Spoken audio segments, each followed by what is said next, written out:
The Eucharist is everything. The Eucharist is the thing that we do that makes us a Christian community.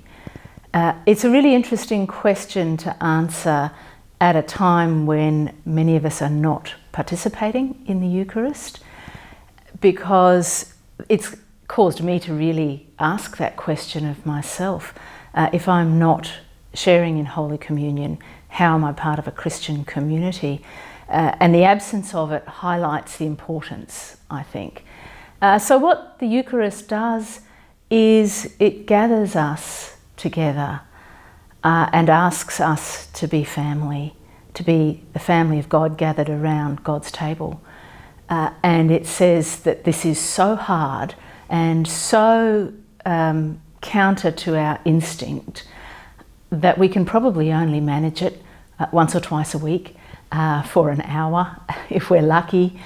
But if we can manage it for that long, we get that glimpse of what communion with God is really like. And we take something of that back into our daily lives.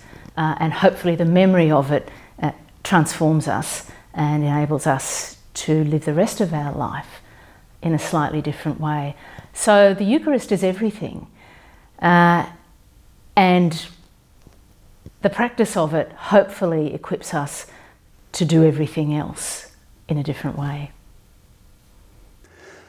The Eucharist has been fundamental to the Church from the beginning, and it's been fundamental because Jesus Christ instituted it and commanded us to do this in remembrance of me, and ever since Christians have been doing that in remembrance of Jesus Christ.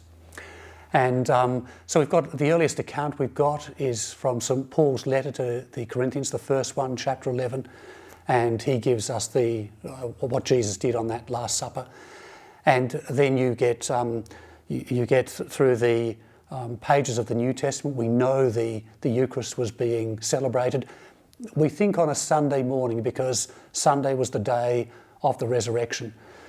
So if you read a story like the story of the walk to Emmaus, some people say that is modelled on what was going on in Luke's church. So it's not only a story of the resurrection, it's a story of what ought to be happening in church when Christians gather together. And what's happening? Well, you've got these two forlorn people heading down from Jerusalem to Emmaus, and they're joined by a stranger. And they say to the stranger, you know, we're feeling very forlorn because Jesus of Nazareth, whom we hoped would be the Saviour of the world, was killed on a cross on Friday. And though we've heard stories from women that he's been raised, you know, we don't know what to think.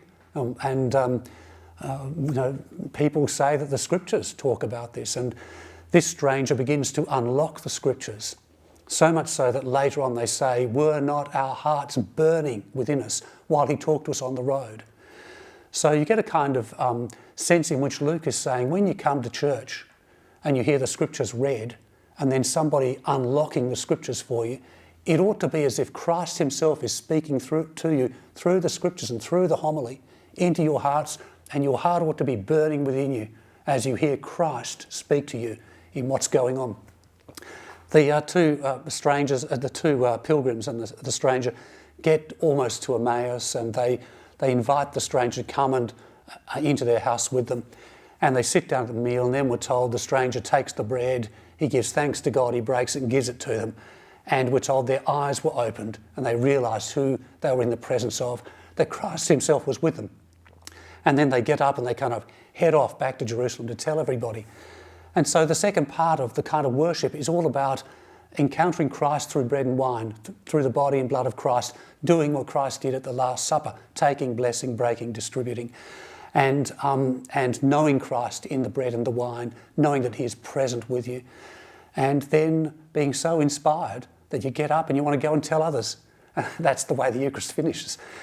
So whether or not Luke meant it to be a kind of parallel to worship in his church, it's a great parallel for us. That's exactly the way a Eucharist ought to operate. You know, you get your heart set on fire as you mull over the Scriptures, you chew over the Scriptures, And then you get inspired when you meet Christ in the bread and the wine. And they are the two parts to any Holy Communion, to any Eucharist.